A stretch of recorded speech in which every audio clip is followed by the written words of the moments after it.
Hello, this is Peter J. King, recording in Churchill, Oxfordshire. I'll be reading some poems from my new collection, Contact Light, published by Alien Buddha Press. The book's in two parts, the first devoted to science fiction and the second to fantasy, myth and horror. So I'll read one longish poem from the first part and then three shorter poems from the second. Planetary surfaces.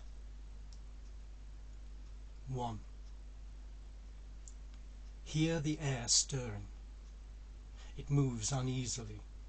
It smooths the contours of this cracked and jagged landscape in a million years of nervous breezes. Here the air is stirring. It moans in hollows of the rock, in caves and caverns it is carved by centuries of shifting, an atom at a time. Its slight, persistent sifting swirls around the bare and ancient crags, their blades serrated, blunting them. Where the air is stirring, there's a fine and filmy haze of dust that circulates through decades of its gradual accretion, softens and disguises, till it finally consumes. No dripping water helps, only the air that stirs the surface of the varied earth, ground down by movement. 2.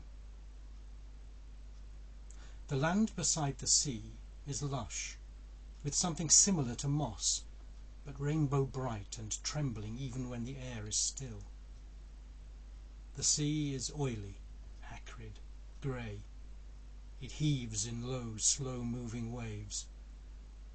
Dark shapes break surface sometimes, then sink back without a sound. A little way from shore's a reef. Not coral, sand or rock.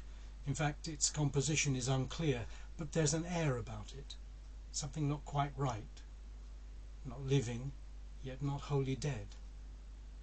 It seems to change position when it's not observed. 3. What is surface? Vast, dense clouds hang almost motionless above the liquid, rock and dust. There is no wind, the air is always still, but when there's something happening below, the clouds appear to track it, shifting almost imperceptibly, until they drift immediately above. 4. In a frozen moment, there is no solidity. A scattered set of almost points, all equidistant from the center. Now restart the flow of time in slow acceleration. Here, emerging from the swiftning and complex orbits, is a sphere, smooth, opaque, and subtly enameled in an oil-slick moire pattern, somehow sinister. 5. No geology, not even geography. Only a city map that spreads itself where once were continents and seas. Mountain peaks and valleys maybe still exist, encased in concrete, glass and steel, and rivers running deep in culverts unobserved in long millennia. Look closer.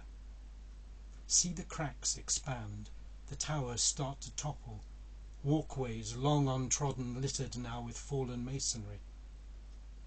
The hydrocarbon heavy air aswirl with shreds of newsprint, scraps of self-recrimination and regret.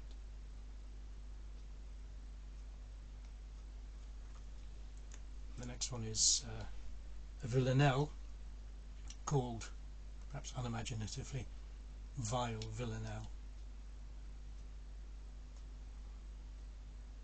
There's something squats beyond the door in darkness, something hardly seen but for its shadow on the floor.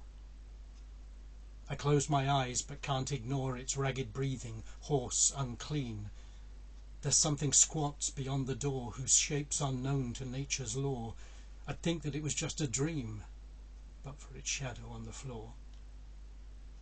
It waits in vain for me to draw a little closer. It's obscene that something squats beyond the door, for surely nature should abhor this thing of gross, uncanny mien. But there's its shadow on the floor. If it were just the breathy roar I heard, then sure it needn't mean that something squats beyond the door. But there's its shadow on the floor.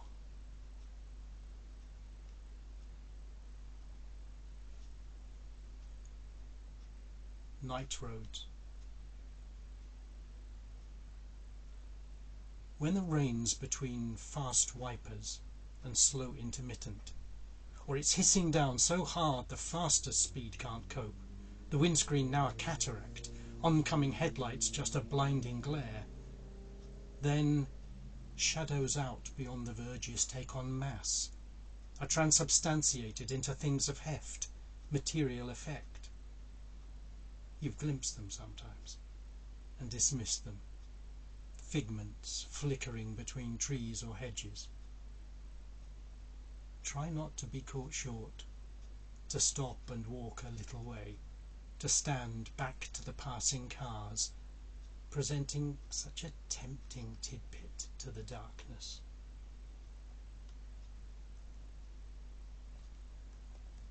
And the last one, whose horror I think will probably be more obvious to anyone who's worked on a conveyor belt in a factory.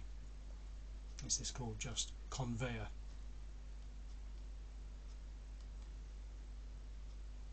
I have made a small mark on the belt in biro.